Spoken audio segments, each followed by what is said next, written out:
आत्मा कहते माला तो कर में फिरे और जीव फिरे मुख माही, और मंत्र तेरा कहीं और घूम रहा, ये तो सुमरना ही। 108 मंत्र आपको बताए जाते हैं, ज़्यादा भी कर सकते हो कोई बात नहीं, और किसी दिन कम भी रह जाता चिंतित नहीं होना चाहिए, क्योंकि परमात्मा को पता है काल ने यू एजेंट छोड़ रखा मन कि यू भक्ति ना करने दे तुमने। लेकिन कुछ दिनों के बाद आत्मा इस पे प्रभावित ऐवी हो जाएगी और बैठ के इस पे भजन कराया करेगी। फिर श्वास का मंत्र आ जाता है, ये मन भागता है, फिर थोड़ी देर पाछे फिर चेतन हो जाए, फिर करे, तो ऐसे करता रहे, ऐसे अभ्यास बनेगा इसका, ऐसे ही चलता है। और कुछ दिनों के बाद आपको रात्रि में भी, स्वप्न में भी आपका सिमरण शुरू हो जाया करेगा, सोते सोते सोते सोते श्वास उश्वास से।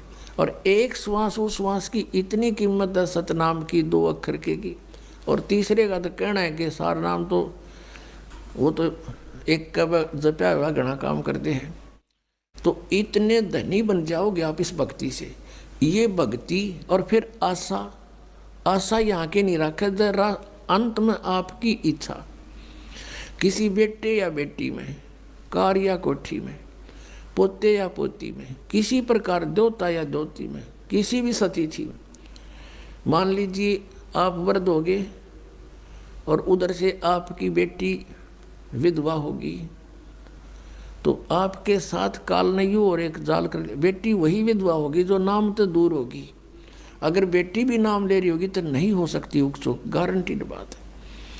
और ऐसा हो जाता है तो फिर आपके मन में काल पैदा करेगा प्रेरणा, बता के होगा बेटी का, क्या होगा बेटी का। वह बेटी महात्मा रह जाएगी, फिर वहीं की से पशु बनकर वहीं फिर हल खींच रहा होगा। एक किसान था, परमात्मा की आत्मा था, कहते हैं जो जन मेरी शरण है।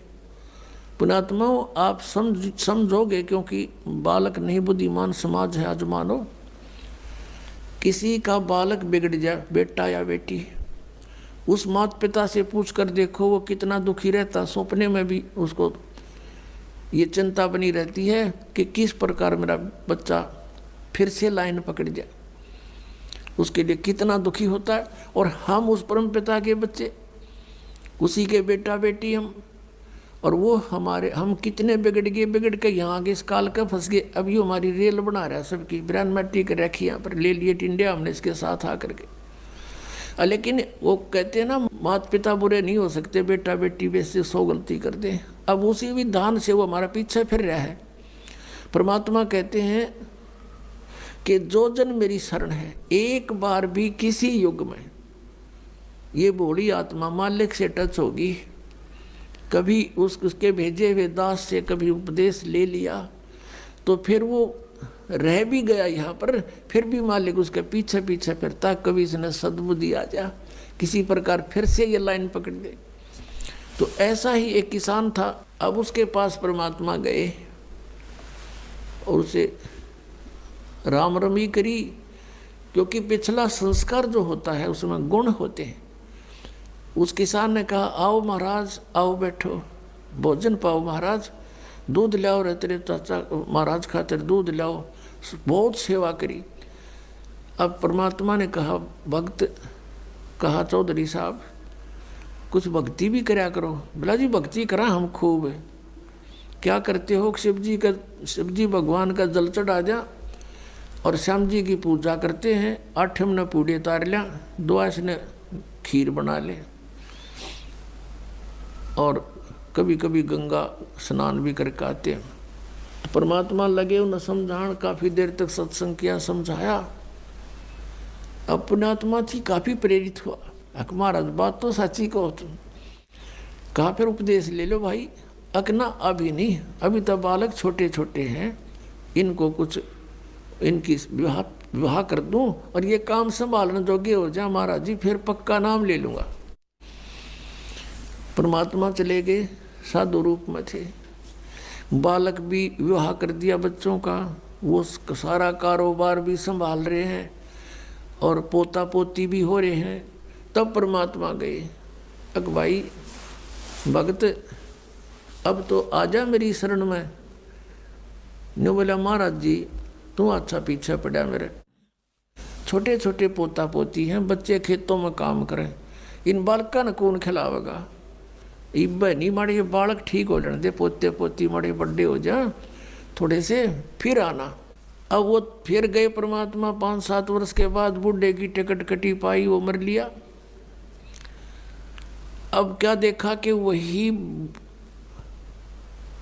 व्यक्ति अपने ही घर में बैल बनकर आ रहा है और पुत्र उसने हड़ में जोड़ रहे। वहां पहुंचे परमात्मा।